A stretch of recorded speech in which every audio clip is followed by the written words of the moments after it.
guys, I'm Laura Vitale. On this episode of Laura in the Kitchen, I'm going to show you how to make a white chicken chili. It's such a great recipe. I love one-pot wonders like this that can just pretty much take care of itself, and then you've got amazing dinner at the end of it. Now let me take you over the ingredients so you can get started.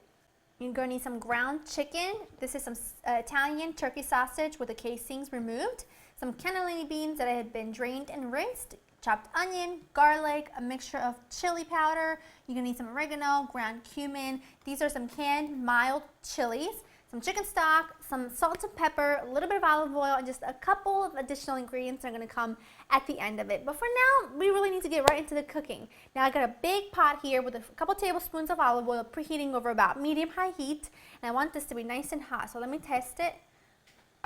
Oh yeah. I'm going to add in my chicken along with my turkey sausage, and I'm going to break this up into small pieces, or as small as I can manage anyway, and I'm going to let this cook until it's mostly cooked through, and I'll show you what it looks like once it's there. To my chicken mixture, I'm going to add in my chopped onion, and I want to season this with just a little bit of salt and pepper. I want to season every layer of the dish. I'm going to let this mixture cook for about 10 minutes. I want the onions to really start to cook down a bit and develop some color, and once it's there, I will show you the next step. After about 10 minutes, my chicken and onions look great, smells great. We've developed a lot of really good color. I'm going to add in my spices and my garlic. I'm going to let this cook for about 30 minutes, constantly stirring because I don't want the spices to burn. So just cook them for about 30 seconds.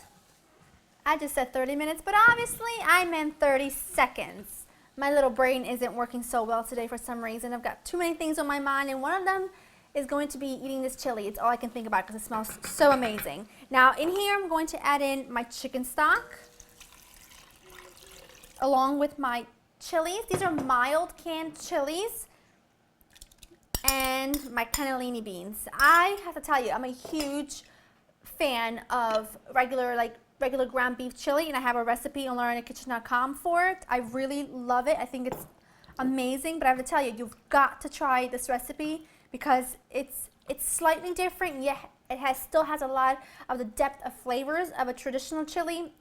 It's delicious, and you really should try it. And I also love a nice chili con carne, which for me, a chili con carne is a chili with like an actual piece of rump roast or something that's been cooked for hours and then pulled apart and served over rice or something. I love chili. What is your favorite kind of chili is what I want to know, because if I haven't made it already, then I want to. So let me know in the comments down below what your favorite is, and you'll be seeing it soon here on Laura in the Kitchen.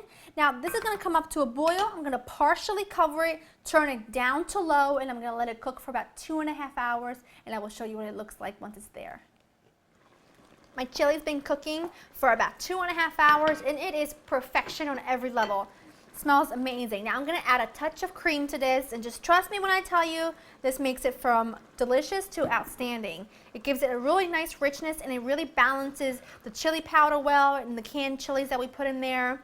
Tones them down a little bit, but highlights them, so it's like I can eat it and I can taste the chilies, but I'm not overpowered by them because we didn't put any tomato products to balance it like we would in a regular chili. So a little bit of cream does the job.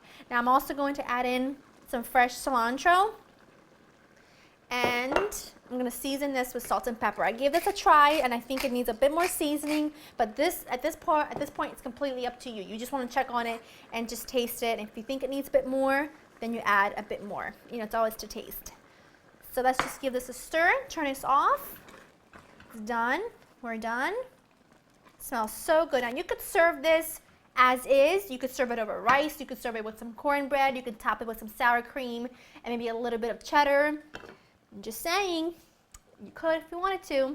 But I'm going to eat it just as is. I think it's rich enough, and I think it's just going to be delicious without anything else on top of it. Oh, you can even put some guacamole on top of it, or some fresh salsa. I'm getting ahead of myself here. I just need to get down to tasting. It's going to be a little hot, so.